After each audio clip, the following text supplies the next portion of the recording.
Alright people, welcome back to the channel. So I usually try to make these videos every now and again. Usually a couple days to a week after the season ends, but this one kind of took a bit. So, bear with me. Now, I usually try to make these videos for friends, families, maybe me in the future if I want to look back, maybe rewatch some stuff of stuff that I enjoyed. Or maybe I have some friends, some relatives who are like, hey, what do you recommend? Don't know what to watch. And they're usually the type to not watch things as they're coming out. They kind of want to binge stuff or watch it as they please because the full season's already out. So, this video is for you guys. Now, let's talk about the underdog stuff or the diamonds in the rough, and then we're going to talk about the stuff that I really enjoyed. And then maybe we'll talk about stuff that I dropped or stuff that I would say, if you want to watch it, watch it. But maybe I won't talk about it, just not make the video too long. Because this season is carried by a lot of the higher end stuff, like Clevitis, Donadon, Gachikuta, My Dress Up Darling. The fragrant flower blooms with dignity. I don't know why I have a hard time saying fragrant, but yeah, so kind of already talked about some of the good stuff, or just mentioned them, but let's talk about the stuff that I think are kind of the underdog animes, or animes that maybe a lot of people won't give the daylight to, and ones that I enjoyed. So, I think sort of Demon Hunter, Sunpak, these are the ones that came out last season. But they obviously didn't finish because 24, 26 episodes. So I just didn't want to really talk about them. But talking about them again, or talking about them now. Sunpak reminds me of Clannad, or Clannad After Story. If you haven't watched those, go watch them. They're pretty sad. And while you're at it, go watch Kotaro Lives Alone. I swear to God, you're going to cry your eyes out, and you probably won't leave your room for like a whole last year. But yeah, so Sunpak, pretty good. Kind of reminds me of the storytelling wise of Clannad After Story. Mostly with a lot of the time stuff and like different endings, because that's pretty much what this is. It's kind of like a dating route to like a certain ending, just to find the true ending, I guess. But yeah, very visual novel, you know, early 2010s, maybe 2015s, during that era when, if I remember correctly, for me at least, that's when a lot of people I knew, even myself, played a lot of visual novels on Steam. So yeah. Sort of the Demon Hunter, very interesting. I enjoyed it. But the parts that I enjoyed were mostly the present to past timeline stories, which mostly were at the end. But yeah, I enjoyed those a lot. Just kind of to see like what happened after, even though you're seeing what already happened, I guess, if I'm even saying that or explaining that correctly. But yeah, I like time stuff. Time stuff is very interesting to me, especially when it comes to immortal characters, which is also another reason why I like watching To Your Eternity, or To You the Immortal. There's like 2 translations for that anime. But yeah. What else? Format Kitchen. This one was interesting. I have a lot of tabs here for animes that I forget the names, or I just don't want to say the Japanese version, so I just don't butcher it. But yeah, Format Kitchen was very cool. TLDR, it's about a kid who's very good at math and uses math to cook, right? I found that interesting. He learns to be a pastry chef later on, or a sweet chef, you know, learning to cook cakes and stuff using mathematics, because doing desserts and stuff is a very mathematical thing. A lot of measuring, a lot of chemistry going on. Yeah. So, I found that to be interesting. I know there's a light novel for it, and I kind of watched the the live action here and there. Didn't like it. Kind of cringe. But yeah. What else? Omyo Kaiten Reverse. this anime was interesting, but and it deals with like some alternate universe and that type of stuff. It reminds me of a very shonen way of writing, kind of Blue Exorcist-y in a sense. Kind of Re:Zero at the same time. It's like Re:Zero, Blue Exorcist. I was gonna say Bleach, but that'd be a disgrace to Bleach. Yeah, let's say those two. It was interesting. The ending could have been better. That's what I'll say about that. What else? This one is a childhood one. Jigoku Sensei Nube, or it's like Demon Sensei Nube, or Hell Teachers Nube. Yeah, Hell Teacher Nube. This one came out a very long time ago. I think like early 2000s, something like that, maybe 90s. It came out around the time Great Teacher Onizuka came out, which, hey yo, I love me some Great Teacher Onizuka.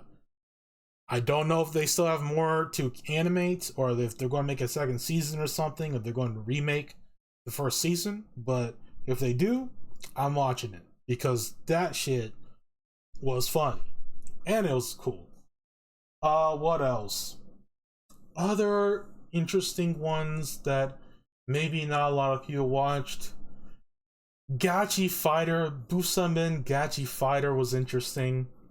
It is your isekai. You do have your ugly big boy main character that's overpowered. It was kind of funny. A lot of references to other anime and whatnot, but it kind of just became a little cringe at the end. That's about it. Solo Camping for 2. I enjoyed it. It's not done yet. It's at 15 episodes. They're doing 24, but I enjoy it so far. Let's see. Ame no Kimi to. What was this? With You in the Rain. This one I enjoyed. Good slice of life. That comedy tag, I don't even know if I put that comedy tag on there, but it was interesting. It was kind of a feels good anime. Let's see, what other ones I would say kind of people wouldn't really. Maybe The Adventurer's Kitchen. I just say that because that's right there. But that's pretty much what the anime is about. The thing I like the most about it is that the main character is a chef, and he's strong as hell. He's like level 99, and he beats the hell out of people. I think that's kind of the reason why I watched it. There's more things to it than my shallow take on it, but yeah, watch it if you want to. It's not an isekai. It's more a fantasy adventure story. He gets kicked out of his party, starts a restaurant, kind of that. There's a lot of rom-coms in here that are good. These 3 in particular. Looks like people didn't like some of them a lot, I guess. Let's see, Waterikuns, or is it Waterikuns blank is about to collapse. This one was eh. It's interesting. Is it that interesting? Maybe not. Let's see, Couple Cuckoo season 2. I kind of enjoyed the first season. The second season kind of just ups up the what is it called? The love triangle to like a pentagon triangle or a hexagon triangle. Yeah, things happen. The dealing with the Mikado sisters is a breeze. This one I liked. Kind of interesting. I'm not the biggest fan of the male archetype in this one, mostly because it reminds me of Rent a Girlfriend and Tokyo Revengers. I really hate that main character archetype. Completely despise it. But this one, it's a rom-com. It's okay for the most part. Anything else I want to talk about? Yeah, nope, that's about it. That's about it for the underdog ones. The rest of these, there's a couple of these that I watched, like Food Court or After School Food Court, something like that. This one was interesting. It was just something to watch or to listen to while I was playing Path of Exile. This one is what I would call Ugly Girls Need Lovin' Too. There's one out right now that I would say is called Fat Girls Need Lovin' Too. Um, yeah. There's a lot of anime like that coming out right now. Oh, what else? Turkey was weird as hell. I watched the first episode. It goes from bowling to like extraterrestrial time travel, and I'm just like, I'm good. I'm not watching this. What else? Hotel Inhumans. I kind of gave up on that one. I dropped that one pretty hard too. But yeah, that's really about it. If for the underdog ones, if I was going to recommend some stuff to watch, I would say watch Fermat Kitchen, watch Solo Camping for Two, watch Adventurers Restaurant, watch With You in the Rain. I think that's about it. These rom-com ones are hit or miss. You can watch it if you want, but you don't have to. If you haven't seen the first season of Couple of Kakus, just watch the Mikado Sisters one. But yeah, now let's talk about the heavy hitters. Now, the heavy hitters for this season, I would say, is Clevitus. Togen Aki, I wouldn't say is a heavy hitter, and I wouldn't put it in the underdog animes because this anime very much reminds me of, again, it's also a Shonen Jump manga because I remember reading it when it first came out. It very much has the storytelling of Blue Exorcist meets Romeo and Juliet in a sense, but no romance, right? It's just two sides, black and white. They fight each other, they kill each other, things like that. And it's very Blue Exorcist-y because you're dealing with like, it's a reverse exorcist versus demons, and the good guys are kind of the demons, if that makes sense. Yeah, but I watched it. I read it first of all.